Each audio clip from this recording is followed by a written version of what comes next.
പ്രതിസന്ധികൾ ഉണ്ടാകുമ്പോഴും പ്രയാസങ്ങൾ ഉണ്ടാകുമ്പോഴുമെല്ലാം അതിനോടുള്ള കാഴ്ചപ്പാടും സമീപനത്തിനും മറ്റുള്ളവരെക്കാൾ സത്യവിശ്വാസിക്ക് ചില പ്രത്യേകതകളുണ്ട്. സൂറത്തു നിസായിലെ യുദ്ധവുമായി ബന്ധപ്പെട്ട് ഒരു യുദ്ധത്തിന് ശേഷം രണ്ടു വിഭാഗത്തിനും ശക്തമായി പരിക്കേറ്റ് മുറിവേറ്റിരിക്കുന്ന സഹാബത്തിൻ്റെ മനസ്സിലേക്ക് അള്ളാഹു ഇറക്കിയ ആയത്തുണ്ട്.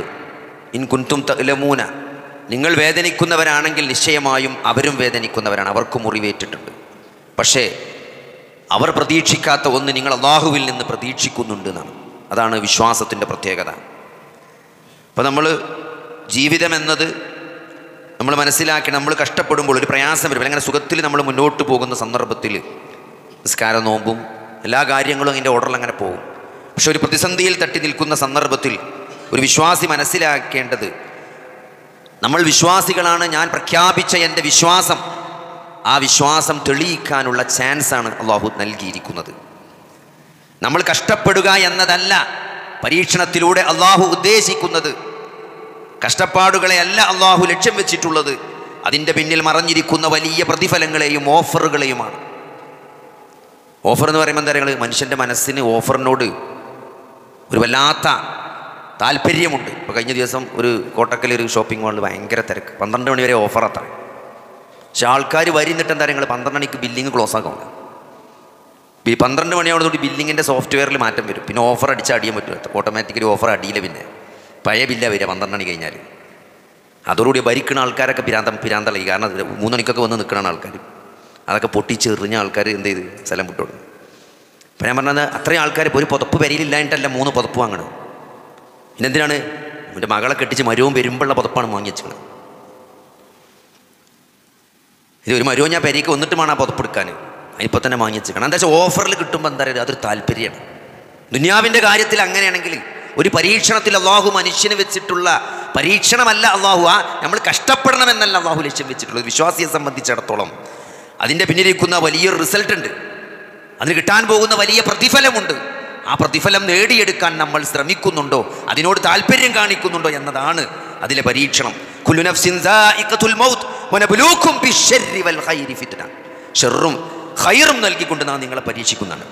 അപ്പോൾ ഷർറ് എന്ന് പറയുന്നത് എന്തല്ല, അതൊരു പരീക്ഷണമാണ്. അപ്പോൾ പരീക്ഷണം ഖൈറായിട്ടും ഷർറായിട്ടും വരും. നമുക്ക് ഷർറാണ് എന്ന് തോന്നുന്നത് അതിൻ്റെ പിന്നിൽ വലിയ ഖൈറുണ്ട് എന്ന് മനസ്സിലാക്കാൻ ഒരു സത്യവിശ്വാസിക്ക് സാധിക്കേണ്ടതുണ്ട്. അല്ലദീ ഖലഖൽ മൗത വൽ ഹയാത ലിയബ്ലുവകും അയ്യുക്കും അഹ്സനു അമല. നിങ്ങളിൽ ഏറ്റവും നന്നായി പ്രവർത്തിക്കുന്നത് ആരാണ് എന്ന് പരീക്ഷിച്ചറിയാൻ വേണ്ടിയിട്ടാണ് ജീവിതത്തെയും മരണത്തെയും, അല്ല മരണത്തെയും ജീവിതത്തെയും അള്ളാഹു സൃഷ്ടിച്ചിട്ടുള്ളത് എന്നാണ് അള്ളാഹു വളരെ വ്യക്തമായിട്ട് എന്ത് ചെയ്തിട്ടുള്ളത്, മനസ്സിലാക്കി തന്നിട്ടുള്ളത്. അഹ്സിബന്നാസു അൻ യുത്റകു അൻ യഖൂലു ആമന്ന വഹും ലാ യുഫ്തനൂൻ. അല്ലെ, നിങ്ങൾ വിശ്വസിച്ചു എന്ന് പറഞ്ഞതിൻ്റെ പേരിൽ മാത്രം. ഇപ്പോൾ മുസ്ലിമാണ്, 5 നേരം നിസ്കരിച്ചില്ല, എല്ലാവരും നിസ്കരിച്ചിട്ടുണ്ട്, നമ്മൾ നിസ്കരിച്ചിട്ടുണ്ട്, എല്ലാവരും നോൽമ്പ് വിൽക്കുന്നുണ്ട്, നമ്മൾ നോൽമ്പ് വിൽക്കുന്നുണ്ട്, അല്ലേ, ഒരു ഉംറക്ക് പോകണം, പൈസ ഉണ്ട്, ഒന്ന് പോകുക തന്നെ.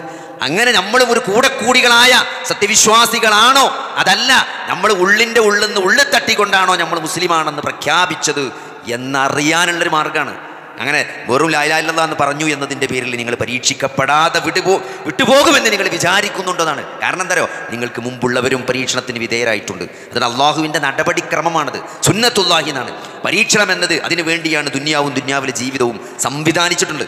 ഇതിൻ്റെ ഡീഫോൾട്ട് സെറ്റിങ്സ് ആണ്, ദുനിയാവിൻ്റെ ഡീഫോൾട്ട് സെറ്റിങ്സ് ആണ് എന്ത്, കഷ്ടപ്പെടുക എന്നുള്ളത്. ലഖദ് ഖലഖനൽ ഇൻസാന ഫീ കബദ്, മനുഷ്യരെ ക്ലേശപ്പെടുന്നവനായിട്ടാണ് അള്ളാഹു സൃഷ്ടിച്ചിട്ടുള്ളത്. അത് ഇതിൻ്റെ ഡീഫാൾട്ട് മോഡാണ്. അതുകൊണ്ട് സാധ്യം നമ്മൾ തിരിച്ചറിയാതെ പോകും എന്നുള്ളതാണ് ഈ കഷ്ടപ്പെടുമ്പോൾ ആളുകൾ പ്രയാസപ്പെടാനുള്ളൊരു കാരണം.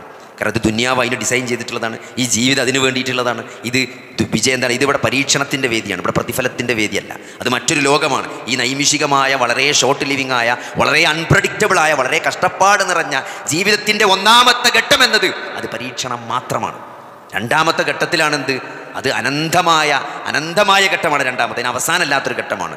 അപ്പോൾ അതിലേക്ക് ഉള്ള എൻട്രി, അതിലേക്കുള്ള കാര്യങ്ങളൊക്കെ തീരുമാനിക്കപ്പെടുക ഈ വളരെ ഷോർട്ട് ലിവിങ് ആയിട്ടുള്ള, വളരെ അൺപ്രഡിക്റ്റബിൾ ആയിട്ടുള്ള ഈ ചെറിയൊരു കാലഘട്ടത്തിലാണ് അതിൻ്റെ മറ്റിൻ്റെ ടിക്കറ്റും കാര്യങ്ങളൊക്കെ തീരുമാനമാകാം. അപ്പോൾ അതുകൊണ്ട് അങ്ങനെ ജീവിതത്തിന് 2 ഭാഗമുണ്ടെന്നും ഈ 1ാമത്തെ ഭാഗം വളരെ ചെറുതാണെന്നും അത് പരീക്ഷണം മാത്രമാണ് എന്നും 2ാമത്തെ ഭാഗം അവിടെയാണ് പ്രതിഫലം കിട്ടുക എന്നുള്ളതും, ഇവിടെ എന്തൊക്കെ കഷ്ടപ്പാടുണ്ടോ അതിനൊക്കെ തുല്യമായിട്ടുള്ള റാങ്ക് അവിടെ കിട്ടും എന്നുള്ളൊരു ബോധം അത് സത്യവിശ്വാസിക്ക് ഉണ്ടാകേണ്ടതാണ്. അപ്പോൾ വലനബുലുവന്നകും ബിശൈഇൻ മിനൽ ഖൗഫി വൽ ജൂഇ വനഖസിൻ മിനൽ അംവാലി വൽ അൻഫുസി വസ്സമറാത്ത് വബശ്ശിരിസ് സ്വാബിരീൻ. എത്ര വ്യക്തമായിട്ടാണ് അല്ലാഹു പറഞ്ഞത്. നിങ്ങൾ പരീക്ഷിക്കുക തന്നെ ചെയ്യും. ഒരാളെയും പരീക്ഷിക്കാതെ വിടൂല എന്നാണ്. ഒരാളെയും പരീക്ഷിക്കാതെ. ഏത് നമുക്ക് ഏറ്റവും പ്രയാസമുള്ള പ്രതിസന്ധിയുള്ള വിഷയത്തിൽ നമ്മൾ എന്ത് ചെയ്യും? ക്രൈസുള്ള വിഷയത്തിലാണ് നമ്മൾ എന്ത് ചെയ്യുക? പടച്ചോൻ പരീക്ഷ. അപ്പോൾ അത് പരീക്ഷണമാവുള്ളൂ അല്ലേ? ഹൗഫ് കൊണ്ട് പരീക്ഷിക്കും, പിന്നെ ജൂ കൊണ്ട് പരീക്ഷിക്കും, സ്വത്തും സന്താനങ്ങളും ഒക്കെ നഷ്ടപ്പെടുന്ന ഒരു പ്രയാസം കൊണ്ട് പരീക്ഷിക്കും. എന്നിട്ടോ വബശ്ശിരി സ്വാബിരീൻ, സന്തോഷ വാർത്ത അറിയിക്കാൻ. ആർക്ക്? ക്ഷമിക്കുന്ന ആളുകൾക്ക്. ക്ഷമിക്കുന്ന ആളുകൾ, അള്ളാഹുവിനോട് അസ്വസ്ഥത കാണിക്കാതെ വിധിയിൽ തൃപ്തിപ്പെട്ട് അള്ളാഹുവിലേക്ക് കൂടുതൽ അടുക്കുന്ന ആളുകൾക്ക്, ക്ഷമിച്ചുകൊണ്ട് ആ പ്രതിസന്ധികളെ തരണം ചെയ്യുന്ന ആളുകൾക്ക് സന്തോഷ വാർത്ത അറിയിക്കാന്നുള്ളത് കേട്ടോ. വൈദാ അസാബത്തുഹും മുസീബത്തുൻ ഖാലു ഇന്നാ ലില്ലാഹി വ ഇന്നാ ഇലൈഹി റാജിഊൻ. വലിയൊരു നിലപാട് അള്ളാഹു പ്രഖ്യാപിക്കണം, പഠിപ്പിച്ചേരാണ്. എന്താണ്? ഏതൊരു പ്രതിസന്ധി ഉണ്ടാകുമ്പോൾ നമ്മൾ അള്ളാഹുവിലേക്ക് മടക്കപ്പെടേണ്ടവരാണ് എന്നവർ പ്രഖ്യാപിക്കുമെന്നാണ്. കാരണം ഇത് വളരെ ചെറിയൊരു ജീവിതമാണ്. ഞാൻ എൻ്റെ റബ്ബിലേക്ക് തിരിച്ചു പോകും. ഞാൻ ഈ സഹിച്ച പരീക്ഷണത്തിനും പ്രയാസങ്ങൾക്കും എൻ്റെ റബ്ബ് പ്രതിഫലം നൽകും, അത് തീർച്ചയാണ്, അതെനിക്ക് ഉറപ്പാണ് എന്ന് പ്രഖ്യാപിക്കാനാണ് ഒരു ചെറിയ പ്രയാസം ഉണ്ടാകുമ്പോൾ അള്ളാഹു പറഞ്ഞത് അല്ലേ? മരിക്കുമ്പോൾ പറയണതല്ലത്. പ്രതിസന്ധികൾ ജീവിതത്തിൽ കാണുമ്പോഴും വരുമ്പോഴും അറിയുമ്പോഴൊക്കെ ഒരു വിശ്വാസിയുടെ നിലപാട് ഒന്നുകൂടി ഓർമ്മപ്പെടുത്താണ്. നമ്മളിതിലിങ്ങനെ കടന്ന് ഈ ദുനിയാവിൽ കടന്ന അയലുംബന്ധങ്ങൾ നിലപാടുകളും നമ്മൾ മറന്നു പോകും. ജീവിതത്തിൽ ലക്ഷ്യം മറന്നു പോകാതിരിക്കാനുള്ള ഒരു ഓർമ്മപ്പെടുത്തലാണ് സഹോദരങ്ങളെ.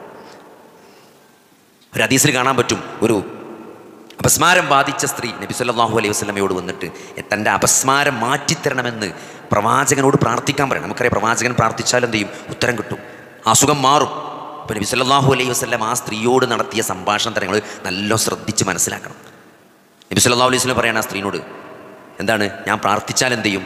അപസ്മാരം മാറിക്കിട്ടും. പക്ഷേ ആ അപസ്മാരം അത് നിങ്ങൾ സഹിച്ച് ജീവിച്ചാൽ നിങ്ങൾക്ക് സ്വർഗമുണ്ട് എന്നാണ്. അപ്പം എന്താ ചെയ്യേണ്ടതെന്ന് ചോദിച്ചേ. ഇനിയിപ്പോൾ എന്താ ചെയ്യണത്? ഇനി പ്രാർത്ഥിക്കണോ? നിങ്ങൾക്കുള്ള അസുഖത്തിൽ നിങ്ങൾ ക്ഷമിച്ചാൽ, അള്ളാഹുവിനോട് തൃപ്തിപ്പെട്ട് ആ വിധിയിൽ തൃപ്തിപ്പെട്ട് നിങ്ങൾ ജീവിച്ചാൽ പകരം സ്വർഗം കിട്ടും എന്നാ സ്ത്രീയോട് പറയണം. അപ്പോൾ ആ സ്ത്രീ പറഞ്ഞാൽ എന്താ പറയുന്നത്? എന്നാ പ്രാർത്ഥിക്കണ്ടെന്ന് പറഞ്ഞു. മാറ്റിത്തരാൻ വേണ്ടി എന്ത് ചെയ്യണ്ട? പ്രാർത്ഥിക്കണം. പക്ഷെ ഒരു കാര്യം പ്രാർത്ഥിക്കണം. എന്താണ്? അപസ്മാരം ഉണ്ടാകുമ്പം എൻ്റെ ഹിജാബ് ഞാൻ അറിയാതെ വെളിവാകണൊരു സാഹചര്യമുണ്ട്, അതുണ്ടാകാതിരിക്കാൻ വേണ്ടി. അപസ്മാരം ഉണ്ടായിക്കോട്ടെ, പക്ഷെ അപസ്മാരം ഉണ്ടാകുമ്പോൾ എൻ്റെ ഹിജാബ് പോയിട്ട് എൻ്റെ നഗ്നത വെളിവാകണേ ഒരു സന്ദർഭം ഇല്ലാതെക്കാൻ വേണ്ടി പ്രാർത്ഥിക്കണം എന്നാണ്. അപ്പോൾ അതിനു വേണ്ടിയാണ് നബി സ്വല്ലല്ലാഹു അലൈഹി വസല്ലം പ്രാർത്ഥിച്ചത്. നമ്മൾ മനസ്സിലാക്കേണ്ട ഒരു പോയിന്റ് എന്താണ് അല്ലേ? ആ അപസ്മാരം സഹിച്ച് ജീവിച്ചാൽ സ്വർഗം ഉണ്ട് എന്നാണ്. അപ്പോൾ ഒരു പ്രയാസവും പരീക്ഷണം വരുമ്പോഴേ ഓരോ ഹദീസുകളും നമ്മൾ മനസ്സിലാക്കേണ്ട ഒരു തലമുണ്ട് അല്ലേ? നാളെ ഏറ്റവും ഉന്നതമായ പ്രതിഫലം കിട്ടുന്ന ആളുകൾ ആരാണ്? ഒന്ന് ജിഹാദ് ചെയ്തവനാണ്, ഷഹീദിനാണ്. സ്വർഗമാണ് പ്രതിഫലം അല്ലേ? രണ്ടാമത് ഏറ്റവും എല്ലാത്തിനും നമ്മൾ പ്രതിഫലം പറഞ്ഞിടത്തൊക്കെ കാണാം. ഒരു നന്മക്ക് 1 അല്ല 10 അല്ല 70 അല്ല 700 ഇരട്ടിയാണ് പ്രതിഫലം.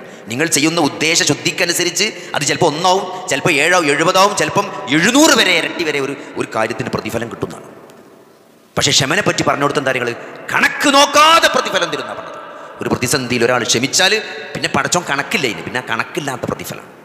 അങ്ങനെ നാളെ പരലോകത്ത് ഇതിൻ്റെ പ്രതിഫലം കൊടുക്കുന്നൊരു ദിവസം വരാണ്ട്. സ്വർഗത്തിൻ്റെ താക്കോല് കിട്ടുമല്ലോ. നമ്മൾ ആലോചിച്ച് നോക്കി, സ്വർഗത്തിൻ്റെ താക്കോല് കിട്ടുമ്പോൾ നമ്മളെന്താ ചെയ്യുക? ആ താക്കോലേറ്റ് സ്വർഗത്തേക്ക് മണ്ടുക ചെയ്യുക. അവിടെ പിന്നെ ഒരു നെഗോഷിയേഷൻ നമ്മൾ നിൽക്കുമോ? വർത്താനത്തിന് നിൽക്കുമോ? പക്ഷേ ഹദീസിൽ പറയണം, അള്ളാഹുവിൻ്റെ റസൂൽ നമുക്ക് പഠിപ്പിച്ചു തരാണ്, ഈ സ്വർഗം ഷഹീദിന് സ്വർഗം കൊടുക്കുമ്പം ഈ ഷഹീദും അതേമാതിരി ദുനിയാവിൽ പ്രതിസന്ധിയിലും പ്രയാസങ്ങളിലും ക്ഷമിച്ച ആളുകൾക്ക് പ്രതിഫലം കൊടുക്കുന്ന സന്ദർഭത്തിൽ ഈ രണ്ടാളുകളും അള്ളാഹുവിനോട് നെഗോഷിയേറ്റ് ചെയ്യുന്നതാണ്. എന്താ പറയുക? ഷഹീദ് പറയും, ഒരിക്കൽ കൂടി ദുനിയാവിലേക്ക് എന്നെ മടക്കിയിട്ട് ഞാൻ ഒന്നുകൂടി ജിഹാദ് ചെയ്ത് വരാമെന്നാണ്. എന്തുകൊണ്ട്? ഈ പ്രതിഫലത്തിൻ്റെ വലിപ്പം കണ്ടിട്ട്. അതേമാതിരി പ്രതിസന്ധിയിൽ ക്ഷമിച്ച ആൾ പറയും, എന്ത്? അള്ളാഹുവേ, ഞാൻ ഒരിക്കൽ കൂടി എന്നെ ദുനിയാവിലേക്ക് മടക്കുകയാണെങ്കിൽ അതിനേക്കാൾ കടുത്ത പരീക്ഷണങ്ങൾ സഹിക്കാൻ ഞാൻ തയ്യാറാണ്, എന്നിട്ട് തിരിച്ചു വരാനുള്ള ചാൻസ് തരുമെന്നാണ്. ആരെങ്കിലും നെഗോഷിയേറ്റ് ചെയ്യ സഹോദരങ്ങളെ? കിട്ടിയ താക്കോലും വാങ്ങി മണ്ടുക എന്നല്ലാണ്ട്. അപ്പോൾ നമുക്ക് അതിൻ്റെ ഒരു ക്രക്സ് എന്താണ് സഹോദരങ്ങളെ? ഈ ദുനിയാവിൽ നമ്മൾ അങ്ങനെ പറയുന്നല്ല, അതിനെ നമ്മൾ ബോധ്യപ്പെടുത്തത് ഈ പരീക്ഷണങ്ങളിൽ എന്താണ്? ക്ഷമിക്കുമ്പോൾ കിട്ടാനിരിക്കുന്ന പ്രതിഫലം വലുതാണ് എന്ന ബോധ്യമാണ് ആ ഹദീസ് നമുക്ക് മനസ്സിലാകുന്നത്. നഷ്ടപ്പെടുത്താൻ വേണ്ടി ചാൻസ് ഉള്ള സമയമാണത്. അപ്പോൾ അതുകൊണ്ട് തളരാൻ പാടില്ല. അള്ളാഹുവിലേക്ക് കൂടുതൽ പ്രാർത്ഥിച്ച് അടുത്തുകൊണ്ട് എന്ത് ചെയ്യണം? ഓരോ പരീക്ഷണങ്ങളെയും വിശ്വാസി അതിജീവിക്കേണ്ടതുണ്ട്. അള്ളാഹു വെറുക്കുകയല്ല ചെയ്യുന്നത്. പരീക്ഷണം വരുമ്പോൾ എന്താണ്? അള്ളാഹു എന്നെ ഇഷ്ടപ്പെടുന്നു എന്നാണ് നമ്മൾ മനസ്സിലാക്കേണ്ടത്. അള്ളാഹ് എന്നെ വെറുക്കുന്നുണ്ട് എന്നല്ല നമ്മൾ മനസ്സിലാക്കേണ്ടത്. നമ്മൾ നേരെ തല തിരിച്ച് മനസ്സിലാക്കിയിട്ട് കുഴപ്പമുണ്ട്. അപ്പോൾ അതുകൊണ്ട് എന്താ പറയുക, മജ്മൂഉൽ ഫതാവയിൽ ഇബ്നു തൈമിയ്യ പറഞ്ഞൊരു പോയിന്റ് ഉണ്ട്. എന്താണ്? അദ്ദുനിയ ദാറുൽ ഇബ്തിലാ എന്നാണ്. ഈ ദുനിയാവ് എന്ന് പറഞ്ഞത് പരീക്ഷണത്തിൻ്റെ ലോകമാണ്. ലാ ദാറുൽ ജസാ, ഇത് പ്രതിഫലത്തിൻ്റെ ലോകമല്ല, ഇത് പരീക്ഷണത്തിൻ്റെ ലോകമാണ്. ഇതിൻ്റെ ഡീഫോൾട്ട് സെറ്റിങ്സ് കിടക്കുന്നത് പരീക്ഷണമാണ്. ഇവിടെ ക്ലേശപ്പെടുന്നവനായിട്ട് ഇവിടെ പ്രയാസം സഹിക്കാനാണ് മനുഷ്യൻ, ആ ഒരു ഡിസൈനിലാണ് മനുഷ്യൻ ഉണ്ടാക്കിയിട്ടുള്ളത്. ലാ യുകല്ലിഫുല്ലാഹു നഫ്സൻ ഇല്ലാ വുസ്അഹാ എന്ന് പറയുമ്പം കഴിയാത്തൊരു കാര്യം അള്ളാഹു മനുഷ്യനെ ഏൽപ്പിക്കില്ല എന്ന് പറയുമ്പോൾ ഇത് നമ്മളെ സെറ്റിങ്സിലുള്ളതാണ്, ഇത് സഹിക്കാൻ നമുക്ക് പറ്റും. എന്തുകൊണ്ട്? ശരിയായ വിശ്വാസം ഉണ്ടെങ്കിൽ ഏത് പ്രതിസന്ധിയെയും ആത്മഹത്യയിൽ അഭയം പ്രാപിക്കേണ്ട ഒരു ഗതികേട് വിശ്വാസിക്കില്ല. കാരണം എന്താണ്? അങ്ങനത്തെ സെറ്റിങ്സിലാണ് പടച്ചോൻ മനുഷ്യൻ ഉണ്ടാക്കിയിട്ടുള്ളത്. പക്ഷേ നമ്മളത് ഉൾക്കൊള്ളാനും അത് മനസ്സിലാക്കാനുമുള്ളൊരു തൗഫീക്ക് നമുക്ക് ഉണ്ടാകണം എന്നുള്ളതാണ് സഹോദരൻ. അല്ലാഹു സുബ്ഹാനഹു വ തആല അങ്ങനെ പ്രയാസങ്ങളെയും പ്രതിസന്ധികളെയും പോസിറ്റീവായിട്ട് കാണുന്ന, ജീവിതത്തിൻ്റെ അതൊരു മാർഗ്ഗമായിട്ട് നമുക്ക് കാണുകയും ആ പ്രതിസന്ധികളും പ്രയാസങ്ങളിലേക്ക് അള്ളാഹുവിനെ ചേർത്ത് പിടിച്ചുകൊണ്ട് അള്ളാഹുവിനോട് പ്രാർത്ഥിച്ചും ആരാധിച്ചും ദുആ ചെയ്തും തവക്കുൽ ചെയ്തുകൊണ്ടും ആ പ്രതിസന്ധികളെ തരണം ചെയ്യുന്ന സത്യവിശ്വാസികളിൽ അള്ളാഹു നമ്മളെ ഉൾപ്പെടുത്തുമാറാകട്ടെ. ഇനി പരീക്ഷണങ്ങൾ അള്ളാഹുവിൻ്റെ ഒരു ഇഷ്ടമാണ്, സ്നേഹമാണ് എന്ന് നമ്മൾ മനസ്സിലാക്കേണ്ടതുണ്ട്. കാരണം അതാണ് വബശ്ശിരി സ്വാബിരീൻ. വബശ്ശിരി സ്വാബിരീൻ എന്നുള്ള വാക്കിൽ തന്നെ ഒളിഞ്ഞു കിടക്കേണ്ടത്. ക്ഷമിക്കുന്നവർക്ക് നല്ല ഇടങ്ങേറ് തന്നിട്ട് പടച്ചോൻ പറയാണ് ക്ഷമിക്കുന്നവർക്ക് സന്തോഷ വാർത്തയുണ്ട്. എന്തിനാ ബേജാറാകണം അല്ലേ? എന്ത് ചെയ്താൽ മതി? ക്ഷമിച്ചാൽ മതി, വേറെ ഒന്നും ചെയ്യണ്ട. വളരെ ഒറ്റ സിംഗിൾ ഓപ്ഷൻ അവിടെ തന്നിട്ടുള്ളൂ, ക്ഷമിച്ചാൽ മതി. കുറേ പറഞ്ഞിട്ടില്ല. ആ പ്രതിസന്ധിയിലൊന്ന് ക്ഷമിച്ച് എന്ത് ചെയ്യുക? അള്ളാഹുവിലേക്ക് കൂടുതൽ പ്രാർത്ഥിച്ച് അടുത്തുകൊണ്ട് ദിക്റും നമ്മൾ ആലോചിച്ചാൽ മതി. നമ്മളെ ആ കാലഘട്ടത്തിലെ പ്രാർത്ഥനകളും നിസ്കാരങ്ങളും ഒക്കെ എന്ത് ചെയ്യുക? ഒന്നുകൂടി ഒന്ന് സ്ട്രോങ് ആക്കിക്കൊണ്ട് എന്ത് ചെയ്യുക? അല്ല പടച്ചോ ഇങ്ങനെയൊക്കെ നടന്നിട്ട് ഇന്നത് വെച്ചത് പറ്റിയല്ലോ എന്ന് വിചാരിച്ചിട്ട് പറ്റ പുടുത്തം വിട്ടാലും കാര്യങ്ങൾ ആ പ്രതിസന്ധി നമുക്ക് വലിയൊരു പ്രയാസമായി നാളെ എന്ത് ചെയ്യും? ആഖിറത്തിൽ വരും. അപ്പോൾ അതുകൊണ്ട് ഹാർഡ്ഷിപ്പ് എന്ന് പറഞ്ഞാൽ ഒരു ഈമാനുള്ള ഒരാളെ സംബന്ധിച്ചിടത്തോളം പ്രതിസന്ധി എന്ന് പറഞ്ഞാൽ എന്താ പറയുക? അത് അള്ളാഹുവിൻ്റെ കാരുണ്യമാണ്, അള്ളാഹുവിൻ്റെ സ്നേഹമാണ്. അള്ളാഹു വെറുതെ പ്രതിഫലം ഹിസാബാണ്. കണക്കില്ലാതെ നമുക്ക് എന്ത് ചെയ്യാറുണ്ട്? നമ്മൾ പറയല്ലോ, എന്താ നമ്മൾ പണ്ടൊക്കെ SSLCക്ക് പാസ്സാക്കുമ്പം ഇത് കൊടുക്കാറില്ല, എന്താ ഒരു മാർക്ക് കൊടുക്കുമല്ലോ, ഒന്നായിട്ട് കൊടുത്ത് പാസ്സാക്കി വിടുമല്ലോ. അങ്ങനത്തെ മാർക്ക് നമുക്ക് തരാൻ പടച്ചോൻ വിചാരിച്ചിരിക്കണമെന്ന് അവർ ഇടങ്ങേറ് വരുമ്പോൾ നമ്മൾ വിചാരിച്ചിട്ടുണ്ട്. കാരണം നമ്മൾ ഒന്നായിട്ട് പടച്ചോനെ കണക്കില്ലാതെ തരാൻ വിചാരിച്ചിട്ടുണ്ട്. മറ്റേ നമ്മൾ ഏത് ചെയ്താലും 1, 10, 20, 200 കിട്ടുള്ളൂ. ഇതൊന്നായിട്ടാണ് കിട്ടും. അപ്പോൾ ഒരു സ്നേഹമാണ് എന്നാണ്, അള്ളാഹുവിൻ്റെ കാരുണ്യമാണ്, ഓഫറാണ് എന്നാണ് എന്ത് ചെയ്യേണ്ടത്? ഒരു വിശ്വാസത്തിനെ കാണേണ്ടത്. പിന്നെ എന്താ നിങ്ങൾ ഒരു വേദനയും പ്രയാസവും വരിക എന്നതല്ല ഏറ്റവും വലിയ പരീക്ഷണം. പരീക്ഷണത്തിൽ ഏറ്റവും കടുപ്പുള്ളതെന്ന് പറഞ്ഞാൽ ഒരാൾ തൻ്റെ ദീനിൽ ഈമാനിൽ പരീക്ഷിക്കപ്പെടുക എന്നുള്ളതാണ്. അത് നമ്മൾ അത് പടച്ചവനോട് നിരന്തരം നമ്മൾ പ്രാർത്ഥിക്കണം, പരീക്ഷണം ദീനിലാക്കരുത്. ദുനിയാവിൽ എത്ര പരീക്ഷണം വന്നാലും അത് ഹൈറായിട്ട് വരും. ദീനിൽ പരീക്ഷിക്കപ്പെട്ടാൽ ഒരു തിരിച്ചു വരവിനുള്ള സാധ്യത കുറവായിരിക്കും. നമ്മളെ അഖീദയിൽ വഴി തെറ്റിപ്പോയാൽ, നമ്മളെ വിശ്വാസത്തിൽ നമ്മൾ ഭ്രംശം സംഭവിച്ചാൽ അല്ലേ? കുറച്ച് യുക്തിവാദികളെ പോസ്റ്റൊക്കെ ഒന്ന് വായിച്ചപ്പം ഇതൊക്കെ ശരിയാണ് എന്ന് ജീവിതത്തിൽ എവിടെയെങ്കിലും മനസ്സിൻ്റെ ഒരു കോണിൽ അതൊക്കെ ഓല് പറഞ്ഞതാണല്ലോ ശരി എന്നൊരു തോന്നൽ വന്നാൽ സഹോദരങ്ങളെ, മരിച്ചെന്നപ്പോൾ ഒരു ജീവിതമൊക്കെ ഉണ്ടാകുമോ എന്ന ഒരു സംശയം, പരലോകത്തിൻ്റെ കാര്യത്തിൽ ഒരു സംശയം വന്നാൽ അതാണ് ഏറ്റവും വലിയ പരീക്ഷണം. മക്കളും കുട്ടികളും കുടുംബം സ്വത്തും എല്ലാം പാപ്പറായി നിൽക്കുന്നതിനേക്കാൾ വലിയ ദുരന്തത്തിൻ്റെ മുമ്പിലാണ് അങ്ങനത്തെ ഒരു ബോധവുമായി ഒരാൾ നിൽക്കണമെന്നുണ്ടെങ്കിൽ അവനെ അതാണ് ഏറ്റവും കടുത്ത പരീക്ഷണം. അപ്പോൾ അതുകൊണ്ട് പാപങ്ങൾ ചെയ്തു പോയാൽ പോലും എന്ത് ചെയ്യും? അത് ഏറ്റുപറഞ്ഞ് നിലപാട് നന്നാക്കി തീർത്താൽ അള്ളാഹു പാപങ്ങൾ പുറത്തു തരുമെന്നാണ് അല്ലേ? ഗഫൂറാണ് അള്ളാഹു, തവ്വാബാണ്, റഹീമാണ് അല്ലേ? എത്ര പാപം ചെയ്താലും പടച്ചോൻ ചെയ്യും, പാപങ്ങൾ പുറത്തു തരും. അപ്പോൾ അത് ആ ഒരു കാര്യത്തിൽ എന്തിനും വിശ്വാസത്തിൽ ദീനിൽ പരീക്ഷിക്കപ്പെടുക എന്നുള്ളത് നമ്മൾ നല്ലോണം ശ്രദ്ധിക്കണം. ദുനിയാവ് കൂടിയിട്ട് നിസ്കാരം കുറഞ്ഞുകണോ, ഓത്ത് കുറഞ്ഞുകണോ, സ്വതക്ക കുറഞ്ഞുകണോ, പണ്ട് ഉള്ളിനേക്കാൾ നമ്മൾ മോശമായ നമ്മുടെ ദീനി ജീവിതം നിർത്തി നോക്കുമ്പം നമുക്കിപ്പോൾ പണ്ടത്തിനേക്കാൾ നമ്മൾ മോശം നിലവാരത്തിലാണോ? പണ്ട് കൊടുത്ത പോലെ നമ്മളിപ്പോൾ കൊടുക്കണില്ല അല്ലേ? പണ്ട് പോലെ നിസ്കരിച്ച പോലെ നിസ്കരിച്ചില്ല, നിസ്കാരമൊക്കെ സുന്നത്തൊക്കെ പൊയ്ക്കണം, ഫർള് മാത്രമേ ഉള്ളൂ. ഖുർആനൊക്കെ പെടുത്തിട്ട് അന്ന് നോമ്പിന് കൂട്ടിവെച്ചാണെങ്കിൽ നമ്മൾ പേടിക്കണം.